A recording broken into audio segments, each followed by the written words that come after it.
Bonjour, c'est Jean-René. Alors, on va y aller avec les têtes de vis. Les têtes de vis, là, il y en a des sortes, là, ça finit plus. Je parle pas là, de la prise, là, je parle vraiment là, de la forme géométrique de la tête.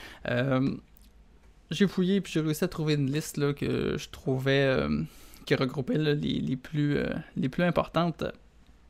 Donc, de la boulonnerie là, de taille importante.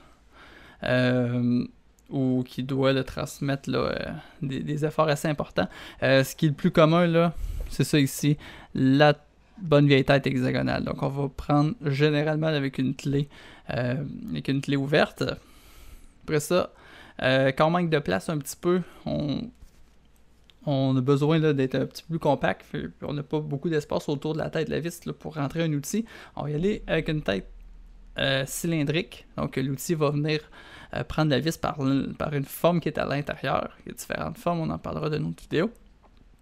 Mais ça prend moins d'espace. Puis on peut transmettre là, des efforts, là, soit des coupes de serrage, de desserrage là, comparables à la tête hexagonale dans plusieurs cas, et ça va prendre moins d'espace. Vis à tête fraisée, donc soit qui va être utilisé avec un fraisage là, qui va être pré-usiné là, dans la pièce dans laquelle on va venir assembler la vis, ou comme dans l'exemple du bois, ben, la forme là, à 90 ou à 82 degrés de la vis va faire son empreinte dans le bois. Mais dans du métal, évidemment, on va venir pré-usiner là, ce trou conique-là. Celui-là, c'est un cas particulier, là, j'ai pas l'intention d'en parler. Vis à tête fraisée bombée, vous voyez la différence, simplement qu'elle est bombée sur le dessus pour des raisons essentiellement esthétiques. Tête poêlier, application dans l'automobile, des électroménagers. Donc on a une tête plus grande pour venir plus donc, répartir la charge pour éviter que si on attache une tôle ou un morceau de plastique, que ça vienne que la tête le passe à travers le morceau mince qui est retenu par la vis.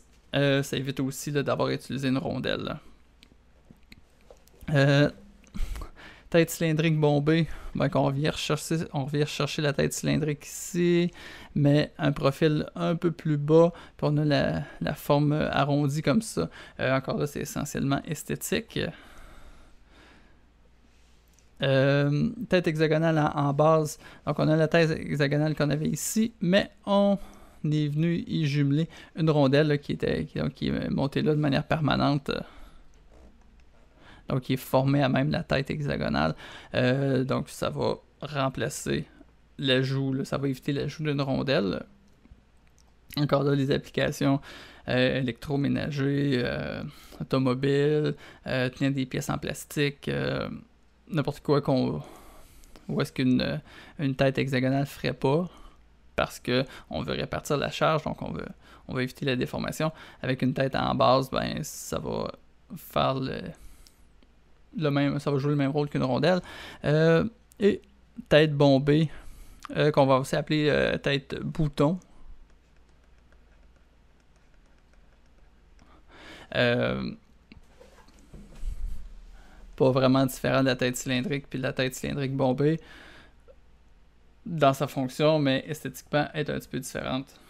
Et on a la vis sans tête. Ça arrive qu'une vis n'ait pas de tête parce que généralement ces vis-là servent de vis de pression, c'est-à-dire qu'elles ne vont pas faire l'assemblage en deux morceaux, simplement elle va passer à l'intérieur d'un morceau qui est fileté. Exemple,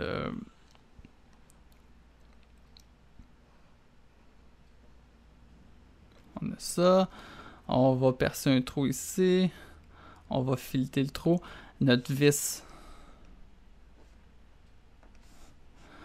sans tête, on va la visser là-dedans, dans le trou fileté ici. Donc, on va.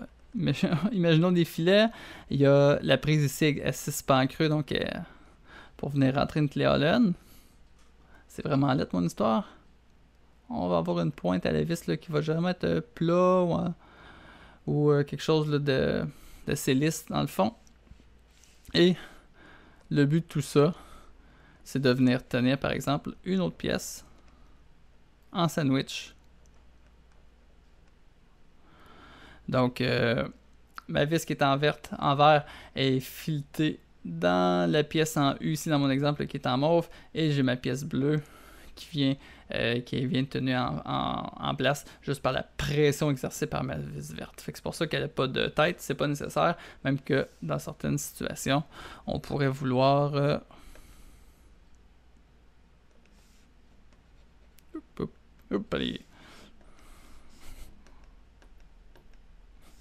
On pourrait vouloir avoir une vis... je vais changer de couleur. Un autre en mauve. Pour avoir une vis qui est plus courte, donc qui va rentrer totalement à l'intérieur de ma pièce en U, là, rouge-mauve.